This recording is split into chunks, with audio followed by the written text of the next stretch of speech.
혹시 주변에 그런 사람 본 적 있으세요?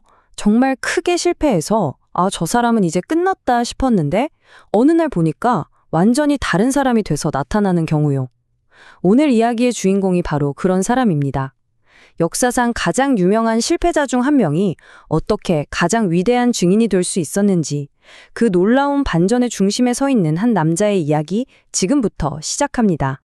자, 이 질문을 한번 생각해 보면서 시작해 볼까요? 한 사람의 말이 역사의 흐름을 바꿀 수 있다? 이게 마치 잘 만든 법정 드라마 같아요. 온갖 증거랑 주장들이 막 얽혀서 뭐가 진실인지 아무도 모를 때 결정적인 증인 한 명이 딱 나타나서 그러는 거죠. 제가 봤습니다. 이 한마디가 모든 혼란을 잠재우고 판을 뒤집어 버리잖아요? 바로 그게 증언의 힘입니다. 증인이 뭐 대단한 역할을 하는 게 아니에요. 아주 단순합니다. 자기 생각이나 해석을 덧붙이는 게 아니라 그냥 자기가 보고 들은 사실, 팩트만 전달하는 거죠. 저는 그 자리에 있었고 제 눈으로 똑똑히 봤습니다. 이 말 한마디면 끝이에요. 군더더기 없는 이 단순함이야말로 증언이 가진 가장 강력한 무기입니다. 근데 있잖아요. 예수님이 부활하신 후에 이걸 목격한 증인이 한두 명이 아니었어요. 무려 500명이 넘었습니다. 이건 그냥 카더라 통신 같은 뜬 순문이 아니었던 거죠. 500명이 넘는 사람들이 자기 목숨을 걸고 한 목소리로 외친 거예요. 우리가 봤다고요. 이 거대한 증언의 파도는요, 당시 세계 최강 대국이었던 로마 제국을 뿌리부터 흔들어 놓기 시작합니다. 자, 그럼 오늘 이야기의 주인공 베드로를 만나보겠습니다. 이 사람이 어떻게 그런 위대한 증인이 됐냐고요? 놀랍게도 그 시작은 정반대였습니다. 거의 실패의 대명사 같은 사람이었거든요. 와, 베드로의 실패 목록을 보면 진짜 화려합니다. 잠깐 믿음으로 물 위를 걷는가 싶더니 바로 눈앞에 파도 좀 친다고 무섭다고 물에 빠져 허우적대고요. 스승을 위해서라면 목숨도 바치겠다고 큰소리 뻥뻥 쳤는데 그 약속이 지켜지는 데는 그리 오랜 시간이 걸리지 않았습니다. 아주 처참하게 무너졌죠. 그리고 그의 인생에서 가장 어둡고 끔찍한 밤이 찾아옵니다. 예수님이 가장 위험에 처한 그 순간에 베드로는 스승을 지키기는커녕 오히려 저주까지 하면서 3번이나 모른다고 부인해버려요. 나는 저 사람 모릅니다. 이 말을 내뱉는 순간 그의 모든 자존심, 용기, 정체성은 그냥 산산조각 났을 거예요. 그 상처가 얼마나 깊었는지 나중에 부활하신 예수님을 직접 만나고도 그 실패의 무게를 이기지 못하고 결국 모든 걸 내려놓고 예전 직업, 업으로 돌아가 버립니다. 도망친 거죠.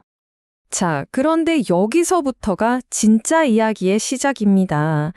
베드로의 실패가 아니라 그 실패한 인생을 180도 뒤집어버린 놀라운 전환점에 대한 이야기요. 이쯤 되면 그냥 끝난 거 아닐까요? 베드로의 인생은 이대로 실패로 끝나는 걸까요? 다른 누구도 아니고 자기 스스로가 남 끝났어 하고 포기해버렸는데 여기서 뭘 더 어떻게 할 수 있겠어요? 바로 이 지점이 오늘 이야기의 심장입니다. 베드로는 자기 자신을 포기했어요. 하지만 예수님은 베드로를 포기하지 않으셨습니다. 모든 걸 버리고 도망친 베드로를 그냥 내버려 두지 않으시고 그의 실패와 좌절의 그 현장으로 직접 찾아가셨어요.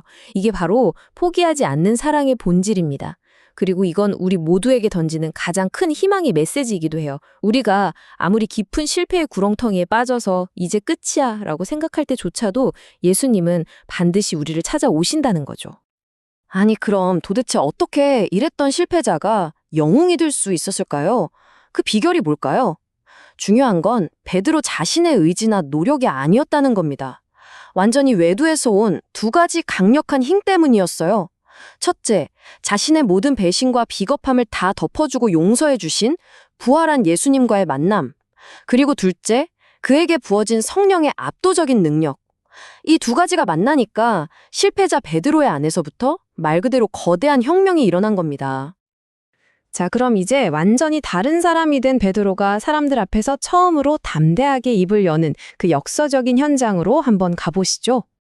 예루살렘 성전에 아름다운 문이라는 뜻의 미문이 있었어요. 근데 그 문 앞에는 아주 유명한 사람이 한 명 있었습니다.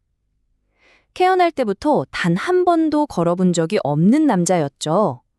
나이가 40이 넘었으니 40년 넘게 다른 사람의 동량에 의지해서 살아온 그야말로 희망 없는 인생의 상징 같은 사람이었어요. 그날도 이 남자는 베드로를 보고 한 푼 달라고 손을 내밀었습니다. 그런데 그때 베드로의 입에서 나온 말은 동전이 아니었어요. 과거에 소심하고 실패투성이었던 베드로는 이제 없었습니다. 그는 세상을 바꿀 한마디를 던집니다.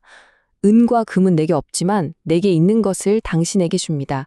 나사렛 예수 그리스도의 이름으로 일어나 걸으시오. 이건 조심스러운 기도가 아니었어요. 예수 그리스도의 이름이 가진 권세를 믿고 외치는 아주 담대한 명령이자 선포였죠. 그 말이 끝나기 무섭게 진짜 말도 안 되는 일이 벌어집니다. 40년 동안 한 번도 힘이 들어간 적 없던 남자의 발과 발목에 힘이 생기더니 그 자리에서 벌떡 일어나는 거예요. 아니, 걷는 걸 넘어서 막 펄쩍펄쩍 뛰면서 하나님을 찬양하기 시작했어요. 이 기가 막힌 광경에 성전에 있던 사람들이 순식간에 구름대처럼 몰려들었습니다. 자, 바로 이 순간입니다. 모든 사람들의 시선이 베드로에게 딱 꽂혔어요. 사람들은 그를 거의 신처럼, 슈퍼히어로처럼 쳐다보고 있었겠죠. 이 엄청난 스포트라이트 앞에서 베드로는 과연 어떤 선택을 할까요? 이게 바로 그의 진짜 시험대입니다. 베드로는요, 1초도 망설이지 않습니다. 자신에게 쏟아지는 그 모든 스포트라이트를 즉시 다른 곳으로 돌려버려요. 그는 이제 정확히 알았던 거죠. 나는 주인공이 아니다. 나는 진짜 주인공을 가리키는 손가락, 이정표일 뿐이다. 라는 사실을요. 그리고 그는 이 기적을 기회 삼아서 정말 완벽한 구조의 증언을 시작합니다. 첫째, 영광 돌리기. 왜 우리를 주목하십니까? 이건 우리 힘으로 한 게 아닙니다. 둘째, 진짜 능력의 출처를 가리키기. 이 사람을 낫게 한 건 바로 예수의 이름과 그 믿음입니다. 셋째, 듣기 불편한 진실을 정면으로 말하기. 여러분은 바로 그 생명의 창시자를 죽였습니다. 넷째, 위대한 반전을 선포하기. 하지만 하나님이 그를 죽은 자 가운데서 살리셨습니다. 그리고 마지막, 다섯 번째, 자신의 정체성을 밝히기. 우리는 이 모든 일의 증인입니다. 이게 바로 복음의 핵심이에요. 세상에서 가장 억울하고 부당한 죽음, 즉 뒤없는 예수님의 죽음이라는 최악의 사건을 통해 하나님께서 오히려 가장 위대한 구원의 역사를 이루셨다는 이 놀라운 반전의 드라마를 담대하게 선포한 거죠. 자, 베드로의 이 놀라운 이야기는 그냥 옛날 옛적에 하고 끝나는 멋진 위인전이 아닙니다. 이 이야기는 이제 자연스럽게 오늘을 살고 있는 바로 우리들의 이야기로 넘어옵니다. 한번 곰곰이 생각해 보세요. 우리가 회사에서 프로젝트를 성공시켜서 칭찬을 받거나 아니면 누군가 우리의 재능이나 좋은 성품에 대해 알아줄 때 바로 그 순간 우리도 베드로와 똑같은 선택의 갈림길에 서게 됩니다. 그 칭찬과 영광을 역시 난 대단해 하면서 내 것으로 만들어서 내 자존감을 높이는 데 쓸 것인가? 아니면 베드로처럼 이건 원래 내 것이 아니라 나를 통해 잠시 나타난 선물입니다. 라고 겸손하게 고백하면서 그 영광을 원래 주인에게 돌려드릴 것인가? 증인의 삶이란 바로 이 매일의 선택 속에서 드러나는 겁니다.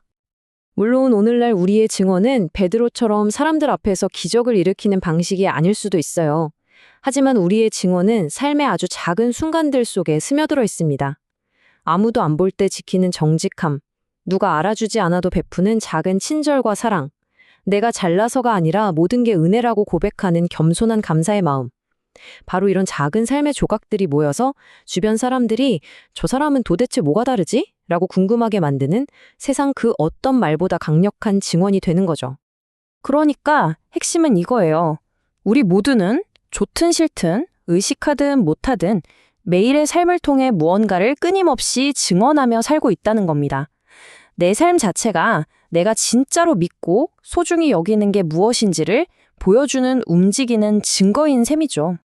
그래서 오늘 이야기를 마무리하면서 마지막으로 이 질문을 던지고 싶습니다. 당신의 삶은 당신의 말과 행동, 당신의 시간과 돈을 쓰는 그 모든 선택들은 세상 사람들에게 어떤 이야기를 들려주고 있습니까? 당신의 삶은 무엇을 증언하고 있나요?